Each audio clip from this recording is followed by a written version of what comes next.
บายดีจ้าพี่น้องยินดีต้อนรับเข้าสู่ช่องน้องเตยสาวลาวเด้อจ้าหลังจากที่ห่างหายกันไปนานแสนนานบริลงคลิปประมาณปีหนึ่งเนาะพี่น้องบ่ฮู้ว่าทุกคนสิยังจำน้องเตยคนนี้ได้อยู่บ่มื้อนี้ก็เป็นงานบุญบ้านเนาะพี่น้องน้องเตยก็สิพาทุกคนไปเบิ่งบรรยากาศเนาะเป็นงานบุญบังไฟปีสุดท้ายของบ้านหัวยางเนาะพี่น้องบรรยากาศก็สิม่วนซื่นสำหรับก็ไปเบิ่งไปชมนำกันเถอะเนาะพี่น้องตอนนี้ก็เป็นเวลาประมาณ10 โมง 11 โมงพี่น้องน้องเตยกับสิพาทุกคนไปเบิ่งบรรยากาศประมาณจะหน่อยพูดแล้วเนาะพี่น้องบรรยากาศอากาศบ้านน้องเตยกับทั้งร้อนทั้งแดดเนาะทุกคนบ่ฮู้ว่าบ้านทุกคนเป็นคือกันกับบ้านน้องเตยบ่เนาะแดดประมาณ39-40 องศาพี่น้องแต่ละมือค่ะคือสิบ่มีบ่อนอยู่แบบความร้อนความแดดป้าทุกมื้อนี้ก็แห่บุญบังไฟก็จะสิเป็นอะไรเนาะพี่น้องแดดกะมันช่างจ้าซะเหลือเกินเนาะพี่น้องสิพาทุกคนไปเบิ่งบรรยากาศเนาะจะหน่อยพูดเลยเนาะบัดเข้าแห่พูดเลยกลับไปเบิ่งไปชมกันเนาะอันนี้ก็แม่นกลุ่มเล็กน้อยหรือว่านักเรียนเนาะพี่น้องที่ดีเพิ่นไปซ้อมพรบุญปีใหม่เนาะกำลังเตรียมตัวใส่สีขาวใส่สิญนักเรียนเนาะพี่น้องกำลังเตรียมตัวเนาะพี่น้องคนผ่อนก็ลายอยู่แต่ว่าน้องเตยบ่ได้ไปผ่อนนำเนาะเขากำลังทอดแล้วพี่น้องกำลังเริ่มแต่ตีนบ้านขึ้นสุดเนื้อไปเลยเนาะ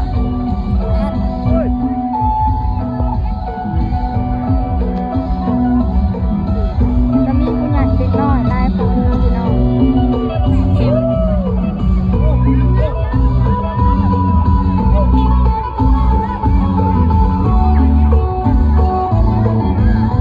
อันนี้แม่นกลุ่มนักเรียนเนาะพี่น้องป .4 ป .5 ป .2 ป .3 ป .1 เนาะป .1 ป .2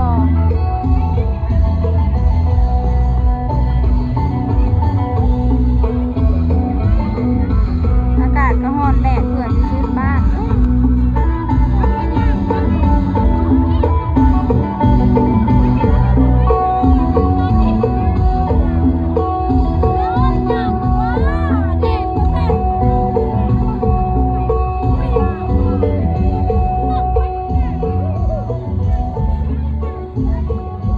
วิทย์บ้านแดดนี่พ่ออยากซุกเนาะเห็นไหม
เขาก็แห่มาหอดกลางบ้านแล้วเนาะพี่น้องแล้วก็สิแห่ให้มันสูดบ้านแล้วก็แห่ลบมาเขาวัด3 หอบแล้วก็สิมาอยู่แถวนี้เลยเนาะพี่น้องห่างบ่อนจูดบางไพเนาะพี่น้องอันนี้ซีแมนห่างจูดบางไพเนาะพี่น้องอยู่พุ่นกับซีแมนโรงเรียนบ้านหัวยางเนาะพี่น้องโรงเรียนประถมเนาะนี่แหละเนาะพี่น้องบ่อนเขาสิจูดบางไพกันบางไพผู้ใดบ่ขึ้นบางไพแตกจะห้ามลงน้องข้างหลังเลยเนาะพี่น้องคลองน้ำเนาะพี่น้อง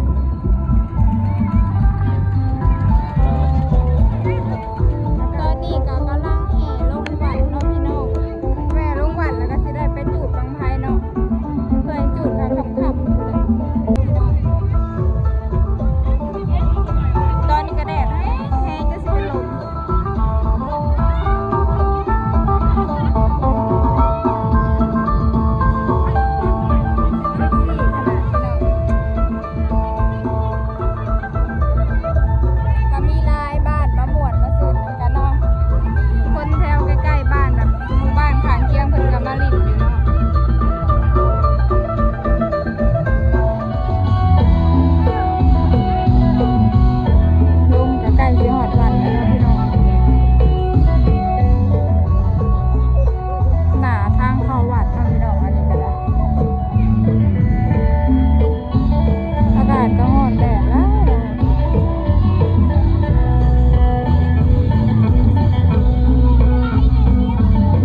ตื่นกับบ้านเฮาเลยเนาะพี่น้องประเพณีประจำปี แต่ว่าเพิ่นจัดปีนี้เป็นปีสุดท้ายเนาะ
กสิกะเกียมไปแห่ยาคูอยู่วัดเนาะพี่น้องน้องเตยก็ขึ้นมาเอาต้นกับน้ำขิมินไปซาเนาะพี่น้องกะถาบ่งได้เลยเนาะอ้อมวัดประมาณ3 รอบจังสิได้จุดองไผ่เนาะกะถาเบิ่งถาส้มเพื่อนกันนั่นแหละอากาศก็แดดแห้งพี่น้องทั้งแดดทั้งร้อนทั้งกะเกียมแห่ยาโผเนาะพี่น้องอันนั้นก็แม่นลงทานเนาะมีลงทานแจกน้ำพี่น้องน้ำกับน้ำแป๊บ2 แป๊บ4นี่แหละบรรยากาศก็แดดแห้งบรรยากาศในวัดเนาะ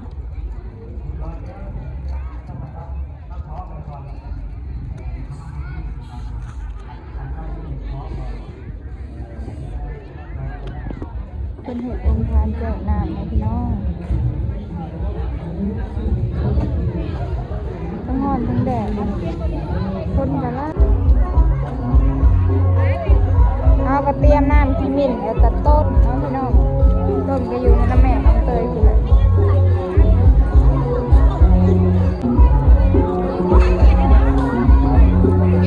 อันนี้น้องเตยบ่ฮู้ว่ามันคือหยังเนาะ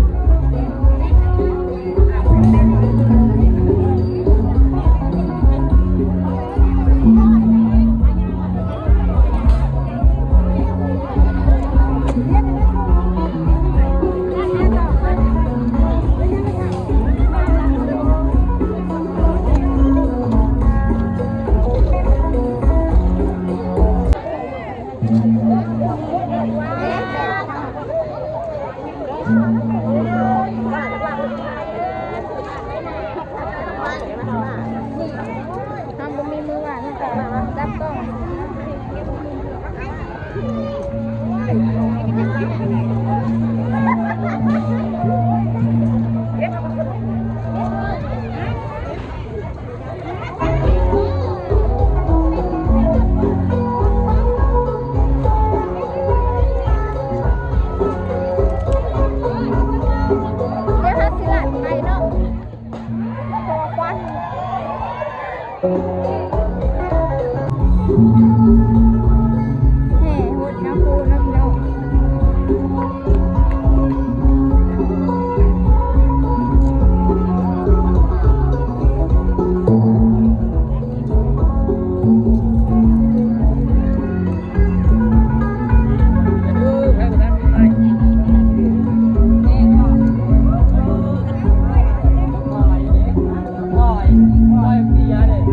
เ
น้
องเตยก็บ่เคยเห็นพี่น้อง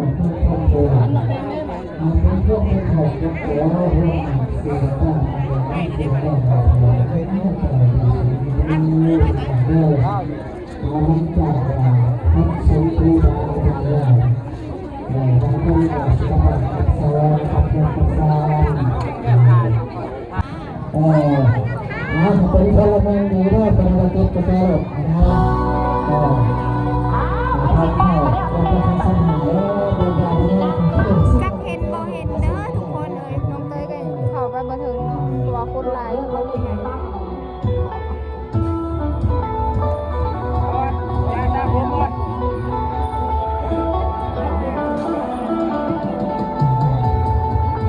้าตาเป็นเงียบแล้วขณะต้องแอบกับเรานะไม่ทำซ้ายเป็นกี่เดือน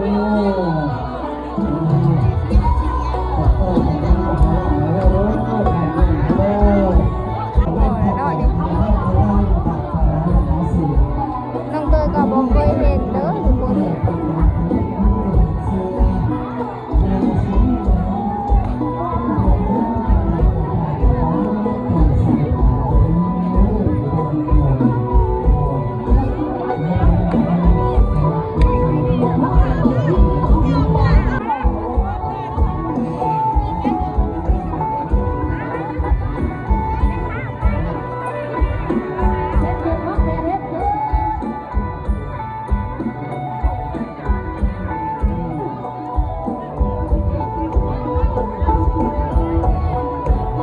บรรยากาศก็เต็มไปด้วยความสุขความม่วนเนาะพี่น้อง